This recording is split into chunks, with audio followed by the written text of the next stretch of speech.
Hi, I'm Andre, and I make videos about a lot of things, but there's one topic I always come back to. President. Yeah, chances are you probably know me from talking about American presidents here on YouTube, but believe it or not, I have been invited to speak about them somewhere else. I'm sure most of you know Mr. Beat. If not, you are really missing out. He's been consistently putting out some of the most well-researched and thought-out history videos on YouTube. I've been watching his content for years, and I can confidently say that without his work, this channel probably wouldn't exist. So much of what I learned about American history came from him back when I barely knew anything at all, and I'm still learning from every new video that he puts out. So imagine my surprise when he invited me to do an event with him at the Dole Institute of Politics, covering federalism in action, how states have limited the power of the presidency. Here I was, just a 23-year-old with a camera, talking about history in my bedroom, suddenly given the chance to share stage with one of my biggest inspirations, covering a very complex and ever important topic. Needless to say, I was both excited and terrified. I was going to have to read, study, and prepare to make sure I was ready for this. But first, I needed to figure out how I was going to get there. The Dole Institute is in Lawrence, Kansas, roughly 1,500 miles away from where I live. The easiest thing would have been for me to just fly out, but why would I make it easy? A lot of my recent work has focused on American myth, the stories and folklore that make up our ever-expanding national identity. One facet of this that I've been entranced by is that of the great American road trip. From the nuclear family packing into a cramped station wagon, escaping the comfort of suburbia, to embark on a journey through our vast national marvels, to broke college kids venturing across the country, surviving on little more than gas station coffee and wide open spaces. Portrayed through anything from romanticized mid-century artwork to a thought-provoking neo-western that explores the collapse of that same idealized image. I've lived in South Florida almost all my life. It takes me 6 hours just to leave the state. I don't get the chance to road trip that often, not at this scale at least. I've also barely ever been to the Midwest, so this was an amazing chance to see more of this remarkable country. The Great American Road Trip is intrinsically tied to the American frontier, a modern-day version of the exploration we derive so much of our identity from. A Colorado attorney by the name of Philip Delaney reflected on a 1903 road trip he took to Santa Fe, New Mexico by saying, "And so, the machine is conquering the old frontier, carrying the thudding of modern mechanics into the land of romance, the wildest and most natural places on the continent.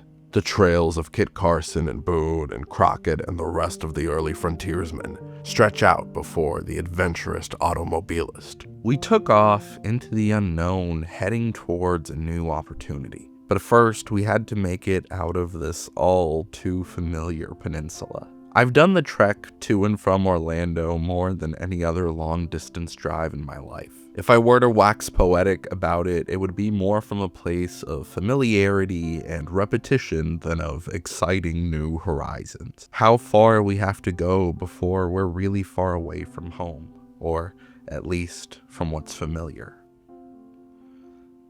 So it's our first day on the road, and we have quite the drive ahead of us. We have 22 hours until we get to Lawrence, Kansas, and we're not going to be driving that straight. We will be stopping along the way and going to various historical stops and trying all kinds of cool food and staying in different cities, which should be a lot of fun.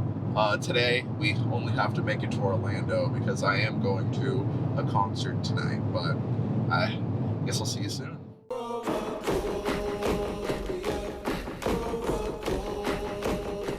I've wanted to talk about Tyler the Creator on this channel for a long time. An artist whose electric yet envious self-confidence fills up the subject matter of his beautiful songs, along with massive arenas. I had tickets to his concert months before I even dreamed of doing this trip, but the timing worked out perfectly. And it served as a reminder of how far you can go when you believe in yourself and work for what you want. the American dream, or whatever we call it these days. As we left Orlando early the next morning and nighttime slowly turned into day, we approached the first of many state crossings.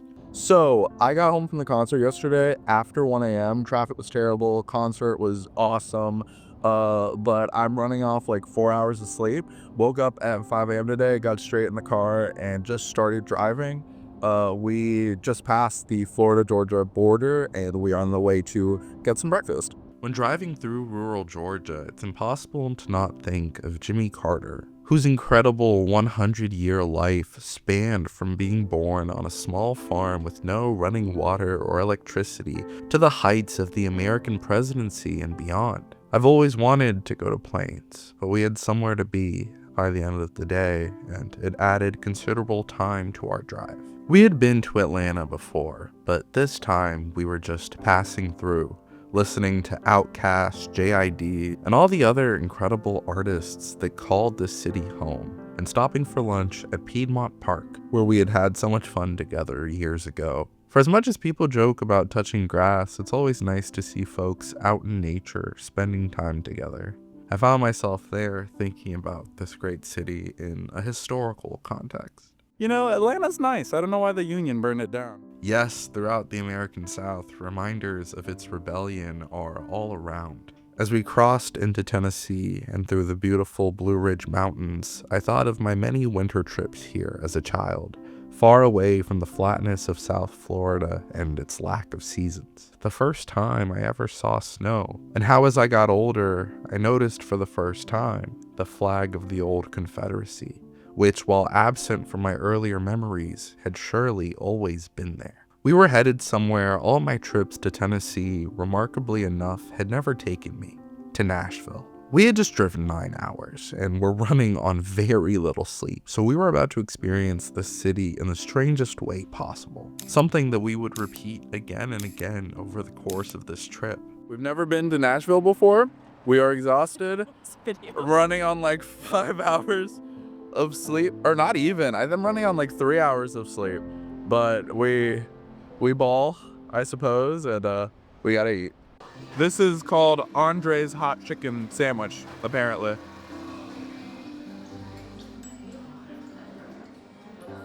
Is it hot? Is it hot chicken sandwich?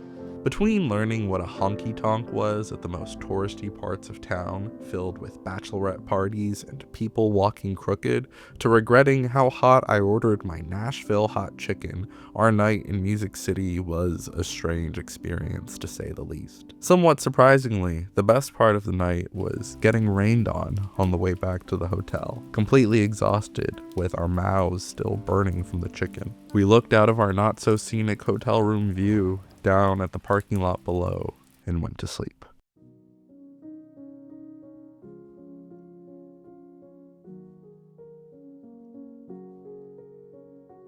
The next morning, after some southern breakfast and local shops, we explored Nashville's full-scale replica of the Greek Parthenon, one of the more peculiar parts of this already strange city that it got by apparently being known as the Athens of the South. Over the course of this trip, I thought back to manifest destiny in the expansion of the United States, back to when Nashville was just a little frontier town on the edge of American society. Apparently, they even considered calling the city the Athens of the West back in the day, considering where it was on contemporary maps of the country, when democracy was more something to aim for than something we took for granted, and an American city would seek to channel Athens as a sign of dedication to its ideals. So off we went to our next stop, to study one of the great American Athenians of his time.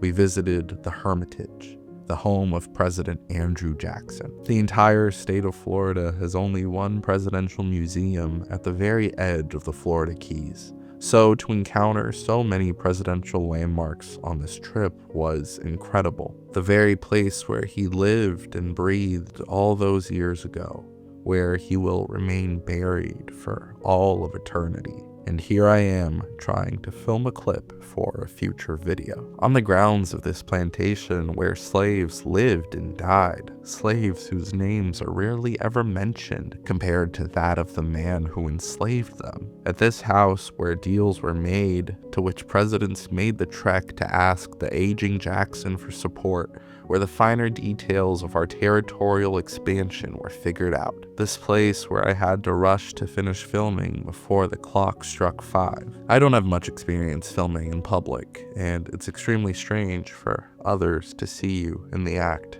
Rarely does history feel more real than when you can picture it as it happened on the very ground on which you're standing. And rarely ever do you do it while being preoccupied with something as mundane as getting the right shot.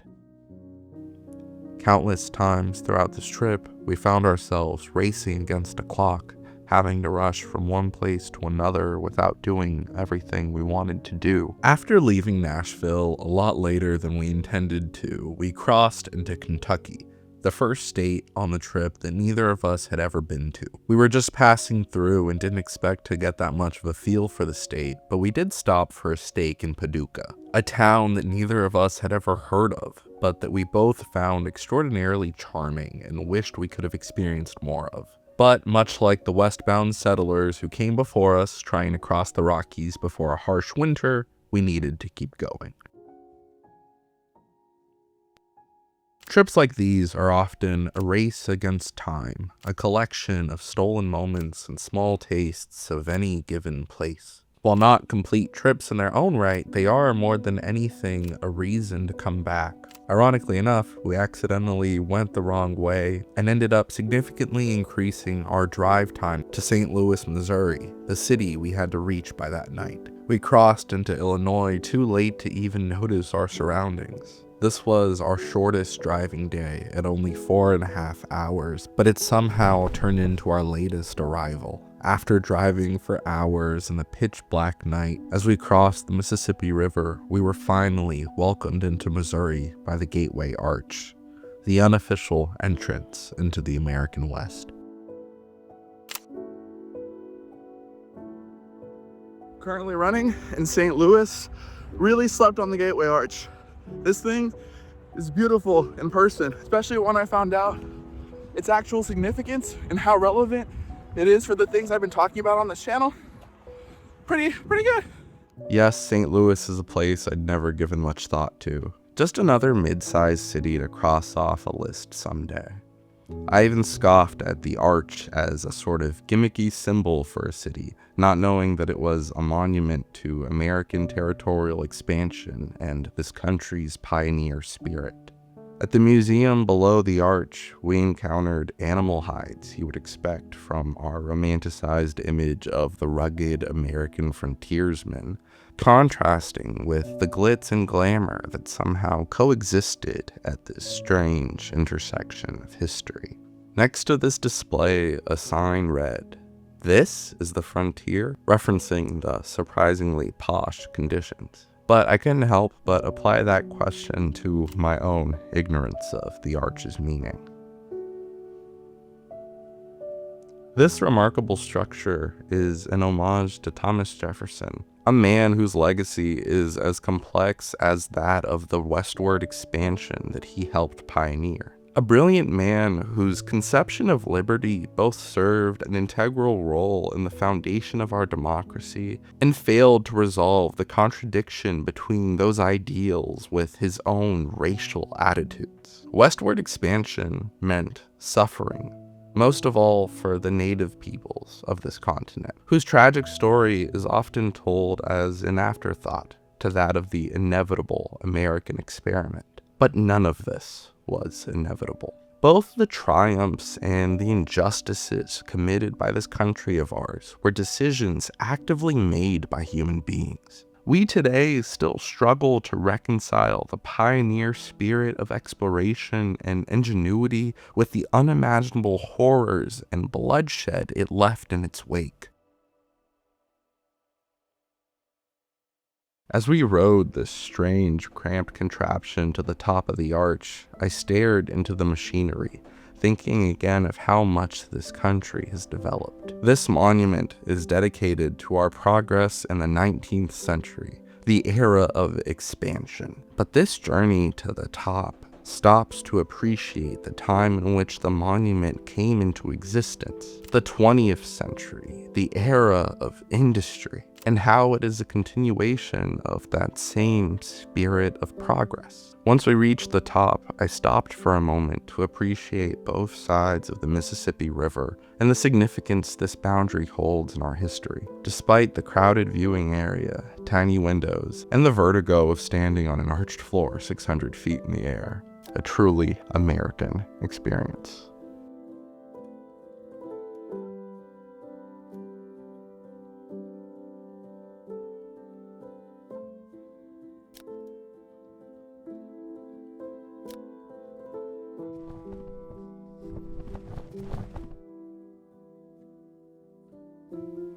As we drove across Missouri, taking in the wide open spaces of the Great Plains, the romanticism faded away, and the need to study for the event the following day felt more dire.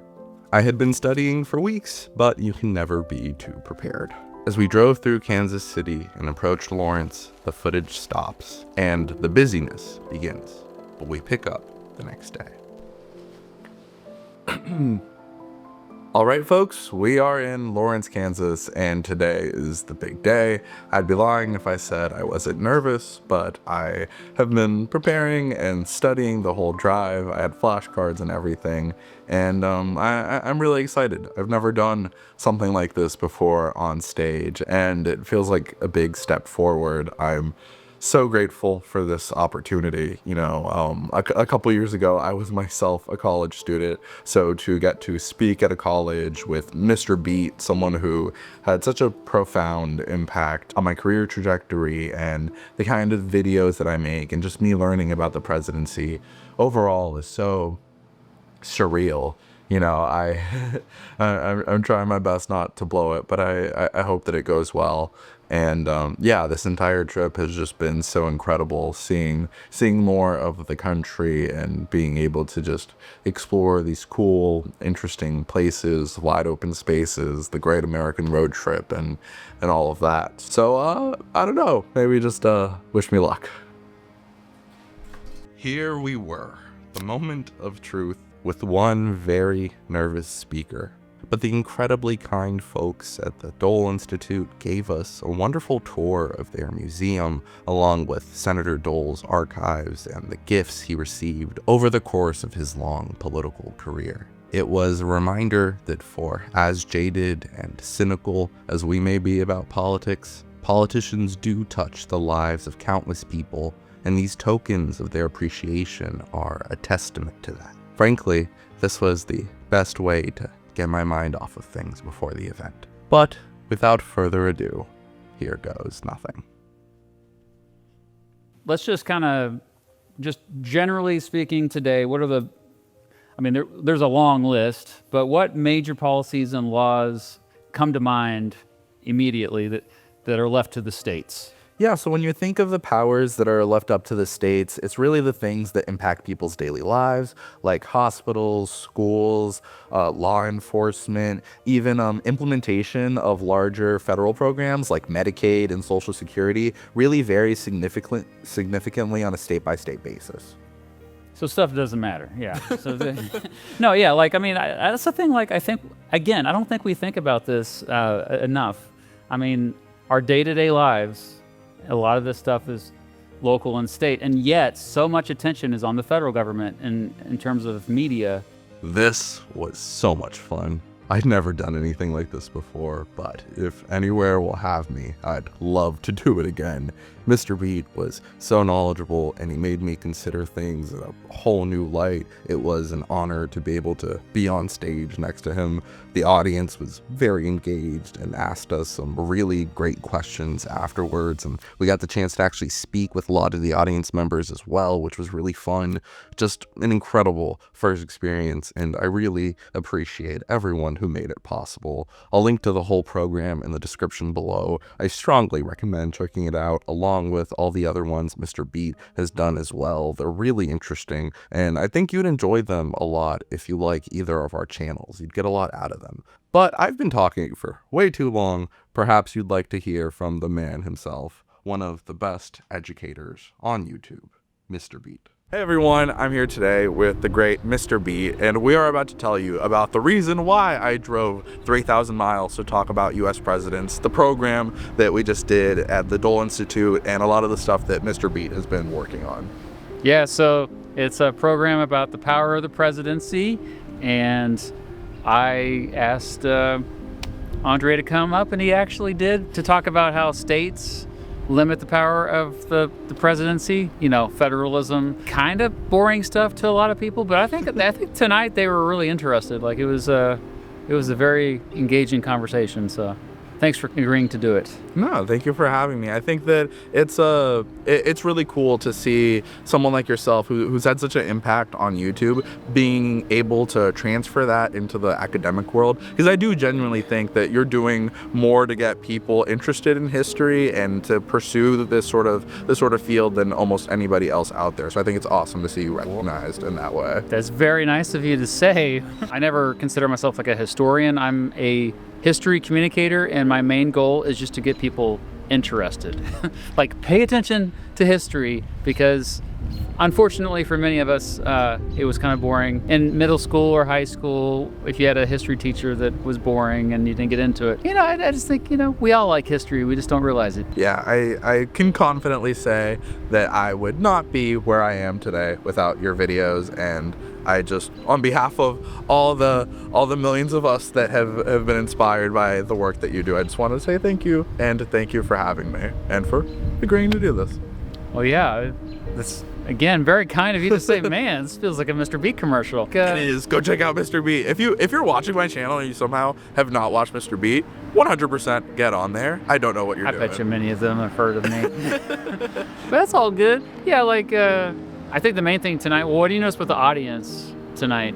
I was genuinely surprised. I guess it makes sense because Lawrence is a college town, but I was surprised by how progressive the audience was, honestly. Well, because it was a lot of older people, which that's expected. Yeah, like we're happy to have them there, and I guess I was expecting a much different attitude in a lot of the questions. So that was honestly very, very surprising. But I thought they asked really interesting questions. They had some like cool things that we hadn't considered. Yeah, they brought up stuff we probably should have brought up, but we corrected ourselves. I know, and he had people that had watched his channel that were here tonight, and so I hope you do more in real life events. Yeah, I mean, I hope that you do too, and if I ever do, I will be sure to invite you. Oh yeah, any chance to go back down to sunny Florida? That's right. Should we like? Oh, we elbow? should. Yeah. I don't know. Thank you. Thanks. Despite the main goal of our journey being behind us, we were still only halfway through, 1,500 miles down with 1,500 more to go in just under 3 days. And we could feel that the way back was going to be considerably more exhausting than the way up. As we left Lawrence on Thursday morning, we stopped by the Harry Truman Presidential Library in Independence, Missouri. Truman is someone I know a lot about, despite not having done a deep character exploration of the man, though I can assure you one is on the way. This library felt very true to that ordinary man who became leader of the free world. This failed businessman who would rise to the ultimate seat of power. Andrew Jackson had been the candidate for the common man, the first American born outside of high society to become this nation's chief executive. But as evident in the scale and elegance of the Hermitage, Jackson had become a frontier version of the very elites he derided. Truman, on the other hand, was an everyman through and through before the White House, and would for the rest of his life stay as true to that classification as a former president of the United States possibly could, going back to the same humble home he lived in prior to taking office, and walking around the neighborhood as though he had never left. Truman assumed the presidency following the death of Franklin Roosevelt, whose larger-than-life persona and unprecedented 4 terms in the nation's highest office cast a long shadow over his seemingly simple vice president. Suddenly, the nervousness I felt before the Dole program seemed completely insignificant in the face of what Truman experienced. Not only had Roosevelt been an omnipresent force in American life, he had expanded the powers of the presidency beyond what any previous chief executive could have ever imagined. Powers that didn't die with him. The President of the United States would now truly be the leader of the free world.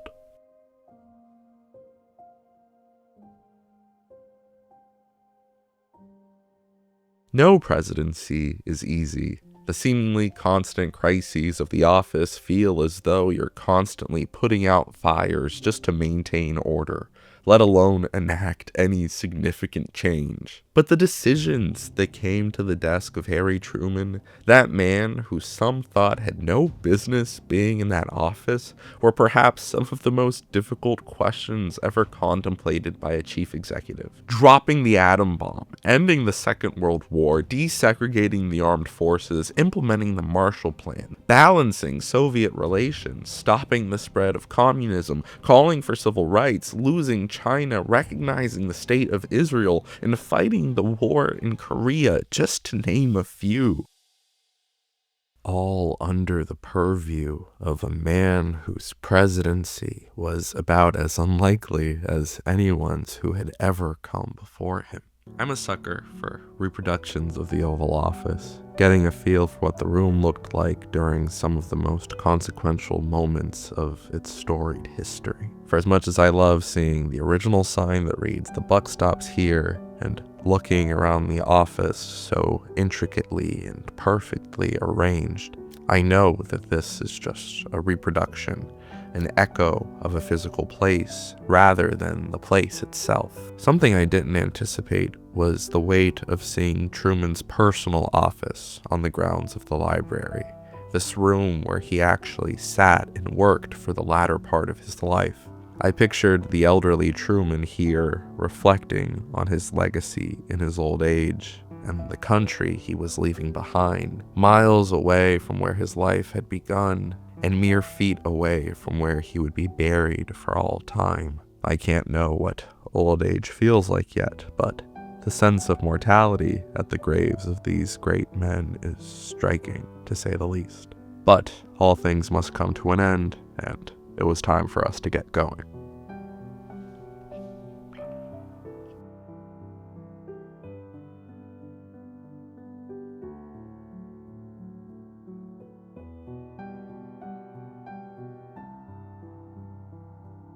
We briefly stopped at an Amish trading post in the middle of Missouri after seeing a woman cross the highway in a horse-drawn carriage full of little kids, then proceeded to Arkansas.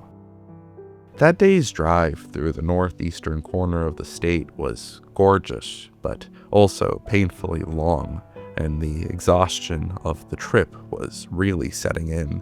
By the time we reached Memphis, Tennessee, our destination for the night, I thought I was hallucinating at the sight of the out-of-focus Bass Pro Pyramid. Instead of exploring downtown, we door-dashed butter chicken and went to sleep. The next day, we visited the National Civil Rights Museum, built around the old Lorraine Motel, the site of Martin Luther King Jr.'s assassination, perhaps the most morbid and heartbreaking stop of the trip. But like any historical location, life keeps going despite what tragedy may have occurred there. We arrived alongside a large group of children on a field trip, and I overheard one of them complaining that they had been there so many times on school trips that they were tired of it. I often struggle to grasp how recent in our history the civil rights movement was, this time of intense suffering and hardship that your grandparents, your own parents, and perhaps even yourself were alive for. I'm left horrified by the pain human beings have caused to one another, while simultaneously being left hopeful by the resilience of the human spirit to overcome that pain. People whose era is removed from our own by the most minuscule portion of time in the greater context of human history, yet whose lives seem so unfathomably different from ours, where human beings were kidnapped from their homes and kept as property, later denied their basic human rights and lynched in the streets. Some of the most grotesque actions imaginable happening here in the land of the free within our lifetimes. As someone who loves this country, who studies this country, and by virtue of this trip got to see much of this country in ways that I had never had before, it can be difficult to reconcile the pride you have in its ideals with its actions that feel fundamentally at odds with them. Our nation tore itself apart over the question of slavery and failed to heal that wound for another century with the scourge of Jim Crow, yet here we are.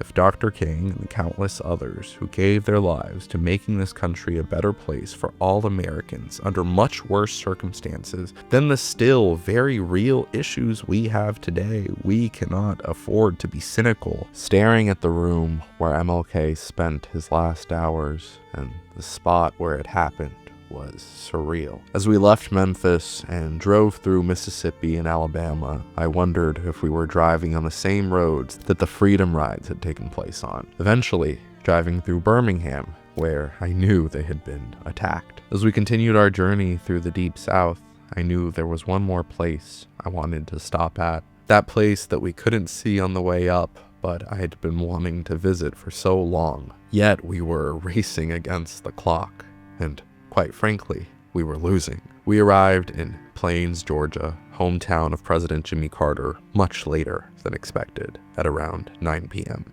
missing the visitation time to his boyhood home by a mile. But I at least wanted to see some of the iconic landmarks of his storied life. I'd be lying if I said I wasn't nervous driving down the windy 2-lane country road, barely able to see what was ahead of us. I knew I likely wouldn't get a good view of the boyhood home, but I thought it was worth a try. My heart sank in my chest driving up the desolate dirt road to the farm. I thought of how eerie and isolated it appeared in the modern day, and how much worse it must have been nearly a century ago during Carter's boyhood. A world that appeared far closer to the 1800s than the modern world Carter left behind just a few months ago in this very town. Somewhere within this dark void is the home of a young Jimmy Carter, just mere feet away, yet completely invisible. It was too dark for us to see the boyhood farm, but we can see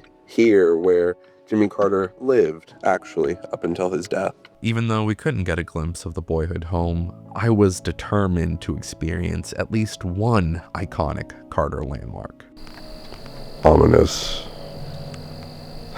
It was genuinely very eerie out that night, and I appreciate Lily so much for humoring me and taking a photo with the peanut when we were both extremely tired and kind of scared. Our original goal had been to reach Gainesville by that night, which seemed like an increasingly bad idea given the roads. We decided to stop for the night at the beautiful Windsor Hotel in nearby Americus, Georgia, a town where Carter had spent much of his early life. The hotel boasted some Carter artifacts of its own, and we regretted not being able to spend more time at such a gorgeous location. But we were 3 hours behind schedule and needed to leave early the next morning. Our trip to Plains wasn't what we wanted it to be, but in driving through historic downtown Americus just past dawn, I wondered just how different it could look from when the future president walked these streets, and how much can happen over the course of a life,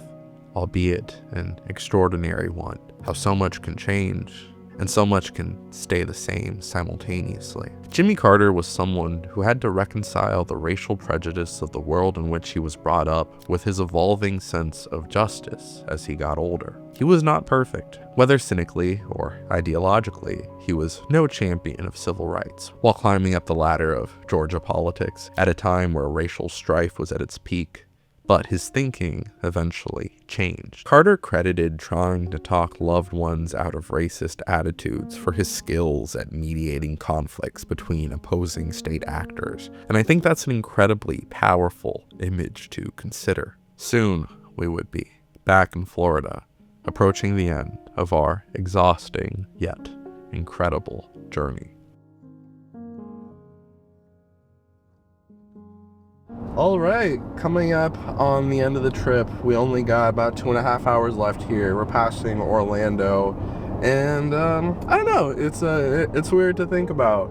I've always wanted to do a sort of cross-country road trip to carry on this big American tradition in a way that I never really did before, and this really felt like that. I've driven cross country before, but never so much stopping along the way that we did this time. Never so much with such a specific theme of going to presidential sites. Never so much with me driving so much of the time, and it's been really special. I feel that I was able to get better acquainted with this country that I call home, and with this grand American experience of ours, with westward expansion and just the true vastness of this continent. I'm so grateful for the opportunity to at such a young age be able to go and speak somewhere like the Dole Institute. That is beyond my wildest dreams, to think that people would show up to listen to me talk, and that I'd get to talk to Mr. Beat, someone who was so influential to me, so I'm just beyond grateful for that, and how far we've come with YouTube in such a short amount of time, for everybody that tunes in, and for this different style of video, I guess, and the ways that we can keep growing the channel and do more in-person events, and just keep going. So I guess some closing thoughts are just thank you for watching. Thank you for to anyone that's ever seen a video, liked a video, shared a video with a friend. You guys are awesome, and I'm just eternally grateful. So thank you. I want to thank Lily, who really made this trip possible. I couldn't have done it without her, for filming so much of the footage you saw here, and for helping me study and keeping me sane before the Dole program. I kept joking that she could have answered the questions better than I did by the end of it. She's helped me so much with the videos over the years. Anytime that I am frustrated or unmotivated, she is the true unsung hero of this channel, and this work would not be possible without her. Thank you to everyone else who has watched over the years. I'm a sentimental guy, what can I say? And thank you to everyone who supports me on Patreon and helps fund this little project of ours.